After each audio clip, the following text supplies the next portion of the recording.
दोस्तों, मोहित पांडे के बारे में अगर गूगल पर आप सर्च करेंगे तो 4 खबरें मिलेंगी। एबीपी न्यूज के द्वारा डाली गई न्यूज है, मोहित पांडे कस्टोडियल डेथ केस में बीजेपी विधायक का कनेक्शन, दोस्त और जीजा ने लगाए गंभीर आरोप। लखनऊ में पुलिस कस्टडी में जिस मोहित पांडे की हुई मौत, उसकी पत्नी का हाल देख रो पड़ेंगे आप। मोहित पांडे के परिवार से मिले सीएम योगी आदित्यनाथ, दोषी पुलिस अफसरों पर एक्शन लेने को दिया आदेश। काश मुआवजा देने वाले जान भी लौटा सकते हैं। मोहित पांडे की कस्टडी में मौत के मामले में अखिलेश यादव का बयान। लखनऊ में मोहित पांडे के परिजनों से मिले योगी आदित्यनाथ। अखिलेश बोले, काश जान लेने वाले मुआवजे में जीवन भी दे देते। ये मोहित पांडे की वो न्यूज है जिसके ऊपर आज मैं बात करूंगा बहुत सारी बातों पर। बात करूंगा इस देश के उस ताने बाने पर जिस देश के ताने बाने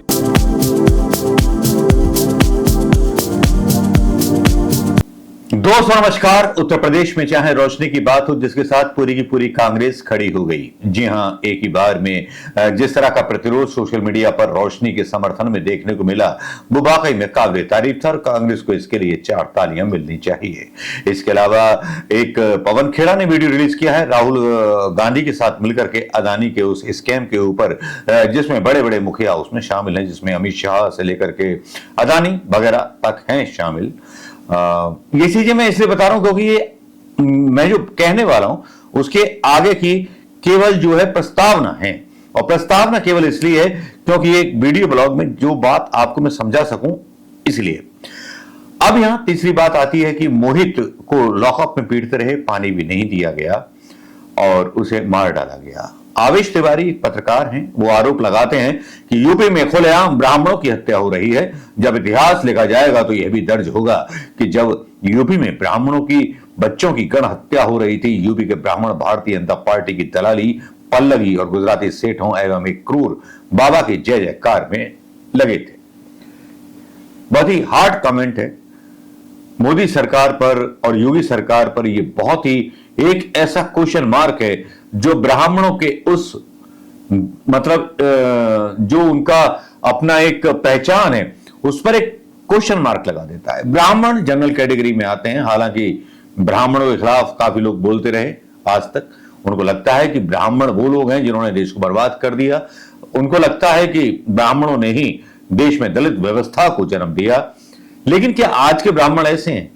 वो जमाने छोड़िए जब जमाने की बात और ग्रंथों की बात होती थी और आरएसएस इसी की दुहाई देता था।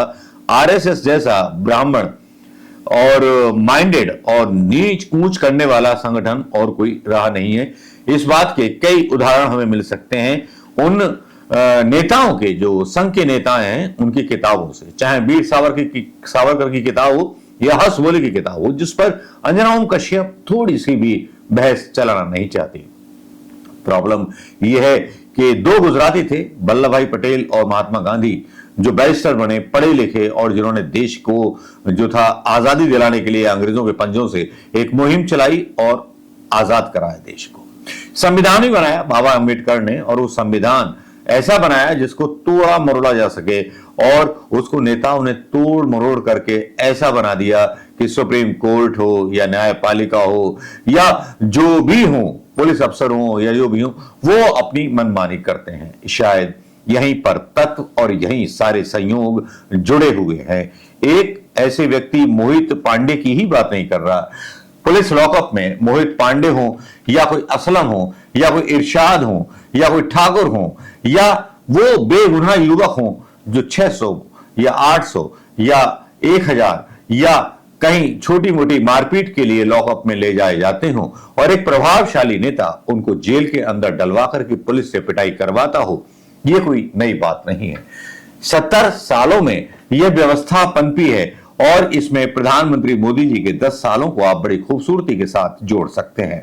जिन मोदी जी ने कानून सुधारों की बात की थी, आज उन कानून सुधारों के नाम पर केवल यूपी की लॉकअप में लोगों की हत्या होती रहती है। ना मानवाधिकार संगठन को कोई जवाब देने की जरूरत है, ना कोई बात करने की जरूरत है, क्योंकि प्रधानमंत्री मोदी हो या योगी, वो एक ही नारा लगाते हैं, कटेंगे तो पटेंगे। हिंसात्मक नारे लगाना जैसे मुख्यमंत्रियों और प्रधानमंत्री मोदी और भारतीय जनता पार्टी के मुख्यमंत्रियों की आदत हो गई है, जो संविधान के खिलाफ बोली है, जहां एक तरफ वो शपथ लेते हैं संविधान के नाम पर, मैं बिना किसी राग द्वेष के, बिना किसी धर्म और संप्रदाय के आधार पर जनता के बीच भेद नहीं करूंगा, लेकिन यहां पर जब एक मुख्यमंत्री कटेंगे तो बटेंगे, बटेंगे तो कटेंगे के नारे लगाए जाते हैं, तो आप इससे लगाइए अंदाजा कि क्या आने वाले समय में इन नारों से क्या देश के बेरोजगारों का पेट भरेगा।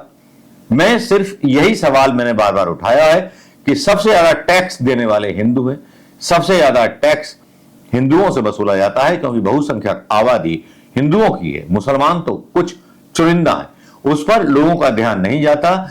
लोगों का ध्यान जाता है तो पाकिस्तान से नफरत का, लोगों का ध्यान नहीं जाता कि हिंदुस्तान के आसपास जो पनप रहे दुश्मन, जो कभी दोस्त हुआ करते थे, बांग्लादेश हो, भूटान हो और चाइना हो, म्यांमार हो, मलेशिया हो, इंडोनेशिया हो, ईरान हो, कितने लोग आसपास दुश्मन बन चुके हैं, इस पर किसी का कोई ध्यान नहीं। विदेश नीति पूरी तरह से फेल हो चुकी है। एक विदेश नीति पर बड़ा दावा किया जा रहा है छाती ठोक करके कि चीन पीछे हट गया। चीन के पीछे हटने का कारण था भारतीय सेना, जिसके बारे में बताया नहीं गया, और भारतीय सेना ने कैलाश की चोटियों पर कब्जा कर लिया था, जिसकी वजह से चीन ने अपनी सेनाएं हटा ली। यह प्रधानमंत्री का कोई कौशल या रणकौशल नहीं था, यह भारत की आर्मी थी, भारत के सेना के वो जनरल थे, चीफ ऑफ आर्मी स्टाफ थे, जिन्होंने चीन को मजबूर कर दिया गलवान घाटी से हटने के लिए, लेकिन श्रेय किसी को नहीं दिया गया। चलिए, अपनी वजह हो सकती है, मैं वो संविधान, बापू और पटेल की बात कर रहा हूं जिन्होंने इस देश को आजादी दिलवाई। क्या इसलिए आजादी दिलवाई थी कि रोशनी जो आवाज उठाए उसके खिलाफ एक केस दर्ज कर दिया जाए अंग्रेजों की तरह विभिन्न धाराओं में? क्या इसलिए आजादी दिलवाई थी कि मोहित पांडे जैसे बच्चों को लॉकअप में रख के पीट दिया जाए, मार दिया जाए? भले ही आज वो इंस्पेक्टर जो दोषी था उसको जो था सस्पेंड कर दिया गया हो योगी महाराज के द्वारा। योगी महाराज मिलने भी पहुंचे पीड़ित परिवार से, मोहित पांडे के परिवार से, क्योंकि उसका भाई भी पहुंचा था, जब पुलिस उठा करके ले गई भाई भी पहुंचा था। भाई और मोहित एक ही लॉकअप में थे और वीडियो वो वायरल हो रहा है, वो दर्दनाक वीडियो जिसमें पिटाई के बाद मोहित पांडे को तड़पता हुआ और फिर निर्जीव होता हुआ देख सकते हैं। विभत्स घटना उस पुलिस की जो पुलिस कहती है हम आपकी रक्षा के लिए हैं। एक गरीब को न्याय नहीं दिला सकते, एक बीजेपी के नेता के एक इशारे पर उस गरीब को उठा लिया जाता है उसके घर से, जिस मोहित पांडे के पास सिवाय भारतीय जनता पार्टी के झंडे के अलावा कोई रोजगार नहीं था। उस मोहित पांडे के परिवार के पास योगी की और मोदी की उम्मीदों के सिवा कुछ नहीं था। उस मोहित पांडे को उठाया जाता है और भारतीय जनता पार्टी के नेता के इशारे पर उसको पीटा जाता है। भले ही दरोगा को लाइन हाजिर कर दिया गया हो या सस्पेंड कर दिया गया हो, लेकिन यह व्यवस्था कब तक चलेगी, जबकि आरोप यह लगाया जाता है कि यूपी में खुलेआम ब्राह्मणों की हत्याएं हो रही हैं। जब इतिहास लिखा जाएगा तो यह भी दर्ज किया जाएगा। ये आवेश तिवारी साहब ने बोला है, मैं इसको शुरू में कोट कर चुका हूं। जहां तक बात है महात्मा गांधी की और पटेल साहब की, आप सोच सकते हैं कि इन लोगों ने कितनी कुर्बानियां दी। ये पढ़े लिखे लोग थे, बैरिस्टर बन गए थे, और बैरिस्टर बनने के बाद इनके दिमाग में ख्याल आया अंग्रेजों जैसे हमारे देश के लोग भी जीने चाहिए, उनको भी अपनी आवाज चाहिए। इसीलिए उन ट्रेनों से धक्का देकर के महात्मा गांधी को निकाल दिया गया था। लेकिन आज के ट्रेनों की हालत देखेंगे तो आम भारतीय अपने देश की रेलों से बाहर ढकेल दिया जाता है। वहां कोई यात्रा करने के लिए उसके पास ट्रेन नहीं होती। छठ की पूजा आ रही है, सरकार जो है इतनी दूरदर्शी भी नहीं है, रेल मंत्री भी केवल रेल मंत्री बनकर के रह गए हैं। बड़ी बड़ी ट्रेनें शुरू करने का दावा करने वाली सरकार अगर इस आजाद देश में अगर लोगों को छठ पूजा और सही रेल यातायात वो भी पैसे लेकर के अगर मुहैया नहीं करा सकती, तो फिर किस काम की सरकार? आप सोच रहे होंगे कि 3-4 चीजों पर मैंने मुद्दे उठा दिए। मुद्दा सिर्फ एक है, हिंदुस्तान। हिंदुस्तान मेरा देश है, वो हिंदुस्तान जिस देश का संविधान रचा था एक ऐसी संविधान पीठ ने जिसमें सब वर्गों को आजादी दी गई थी, सबको अपनी स्वावलंबता और अधिकार दिए गए थे। आज उन अधिकारों को क्यों घोटा जा रहा है? लोगों को उनकी सुविधाएं क्यों नहीं मिल पा रही? वही बहुसंख्यक लोग जिनके ऊपर नारे लगा करके प्रधानमंत्री मोदी जी अपनी सरकार बनाते हैं। वही प्रधानमंत्री मोदी और योगी जिस ब्राह्मण परशुराम के बारे में बोल करके, श्री राम के बारे में बोल करके ब्राह्मणों को प्रभावित करते हैं, उन्हीं की जाति के लोगों को पुलिस लॉकअप में जो है मौत मिलती है।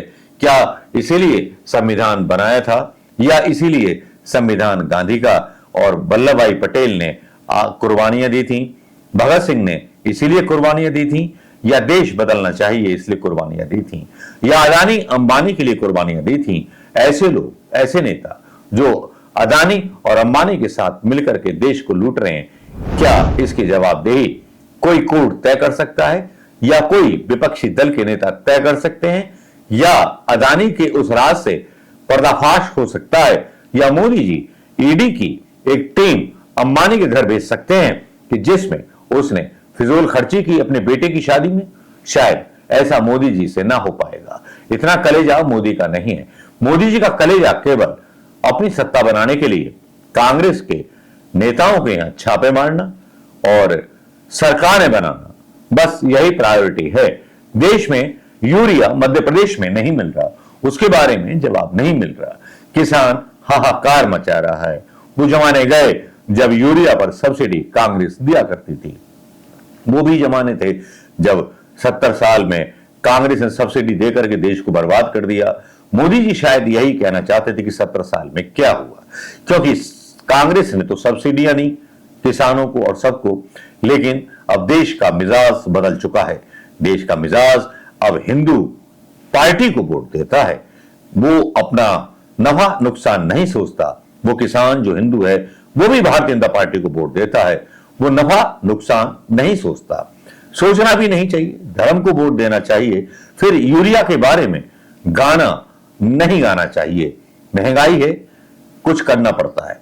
मैं इसके लिए मोदी जी को बार बार बधाई देता हूं, बारंबार नमस्कार करता हूं कि उन्होंने बहुत सही तरीके से धर्म के जाल में उलझा करके हिंदुस्तान के बहुसंख्यक हिंदुओं से इतना टैक्स वसूला है, इतना टैक्स वसूला है कि वो टैक्स का पैसा जिसका फायदा अदानी को अमीर बनाने में खर्च हो रहा है।